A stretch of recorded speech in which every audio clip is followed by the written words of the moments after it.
to my garden.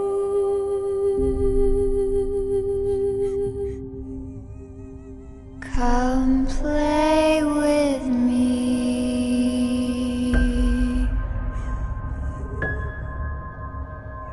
Come to my garden.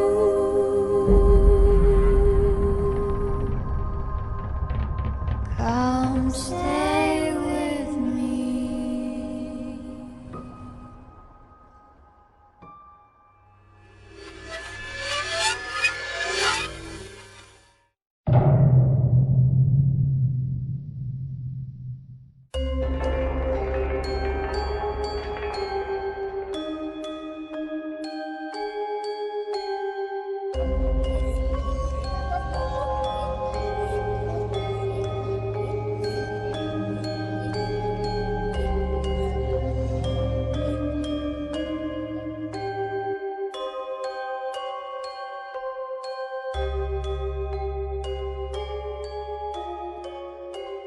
Assalamualaikum warahmatullahi wabarakatuh.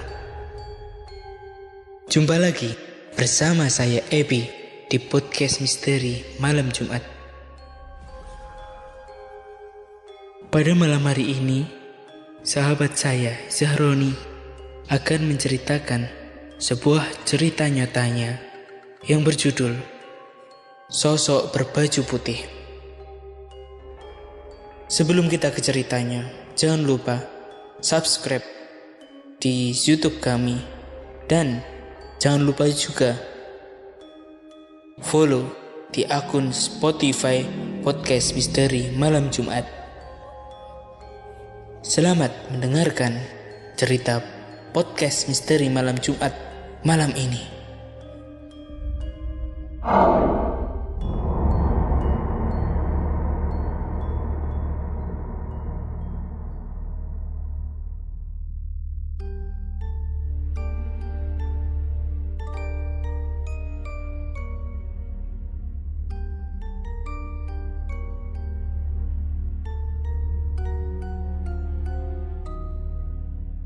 Bunyi ponsel di saku celanaku menandakan adanya WA masuk.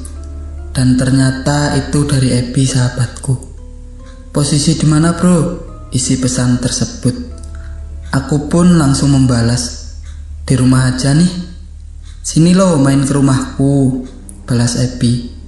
Oke, OTW nih, balasku. Tanpa menunggu lama, aku langsung tancap gas sepeda motorku menuju ke rumah Ebi.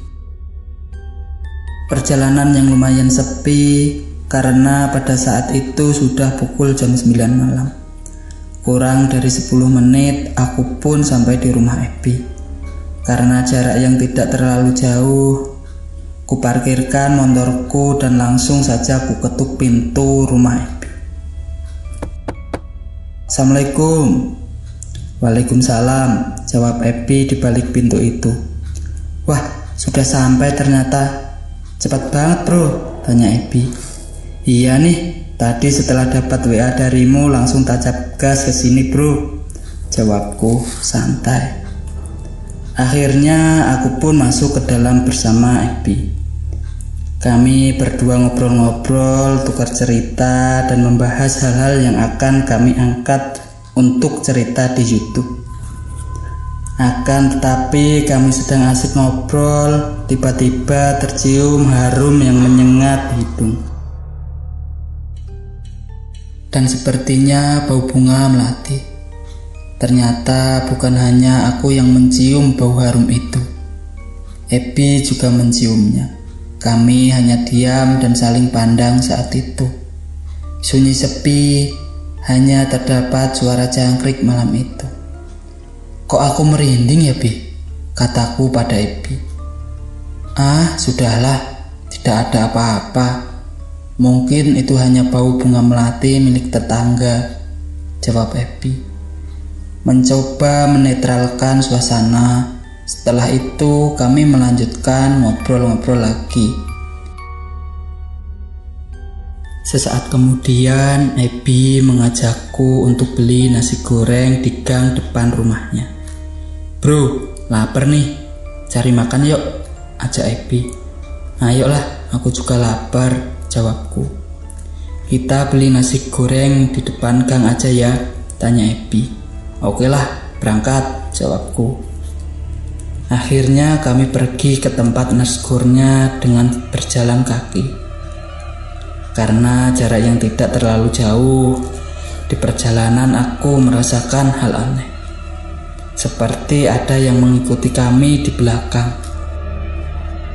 Tapi saat aku berbalik ke belakang, aku tidak menemukan apapun. Hanya ada hembusan angin yang membuat bulu kuduku berdiri. Sudahlah, mungkin perasaanku saja, batinku. Tibalah kami di gang depan rumah Ebi. Ternyata tukang nasgornya masih mangkal di sana. Bang, bungkus nasgornya 2 ya. Oke, siap mas. Duduk dulu sambil nunggu, kata tukang nasgornya. Akhirnya kami duduk sambil ngobrol menunggu pesanan jadi. Tak lama akhirnya pesananku jadi dan Ebi pun membayarnya. Kami bergegas kembali dan menyantap nasgornya di rumah. Setelah makan kami kembali asik ngobrol sampai tak terasa sudah pukul 12:30 malam dini hari. Akhirnya aku pun berpamitan dengan Ebi untuk pulang. Bro, aku pulang dulu ya, tanyaku pada Ebi. Oke bro, sudah jam segini juga. Hati-hati di jalan ya bro, kata Ebi. Oke bro, jawabku. Aku pun langsung menstarter sepeda motorku dan pulang. Saat di perjalanan suasananya begitu sepi karena jam sudah menunjukkan pukul 1 dini hari.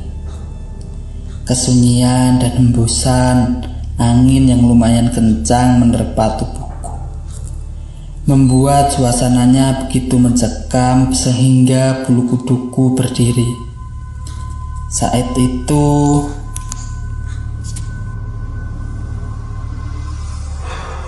Saat itu aku melanjutkan motorku dengan kecepatan sedang.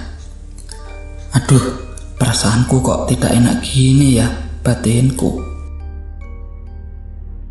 Tiba-tiba di tengah jembatan aku melihat sosok makhluk halus berwarna merah menyala seperti kobaran api yang melayang di udara dan disertai dengan suara seperti ayam jago berkokok.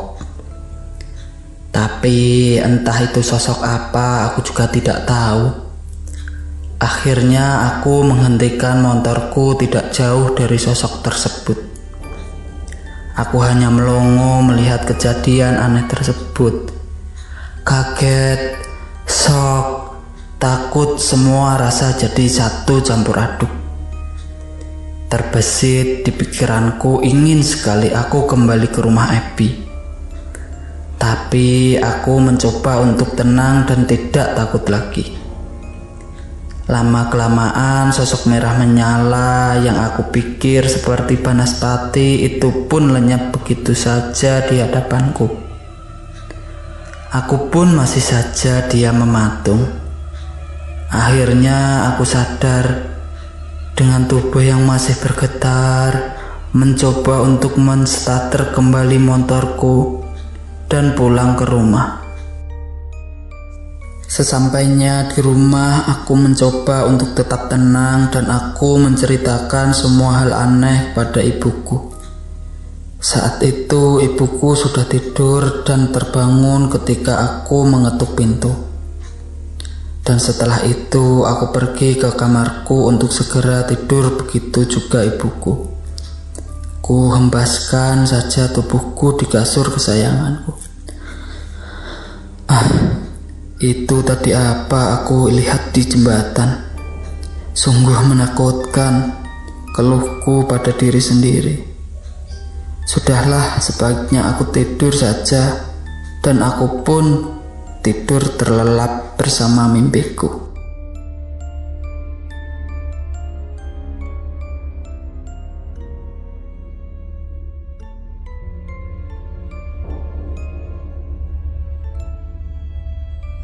Demikian podcast misteri malam Jumat, malam hari ini. Apabila kamu memiliki cerita misteri,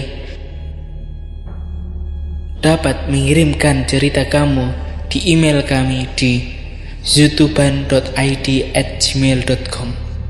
Jangan lupa follow kami di Spotify, Podcast Misteri Malam Jumat.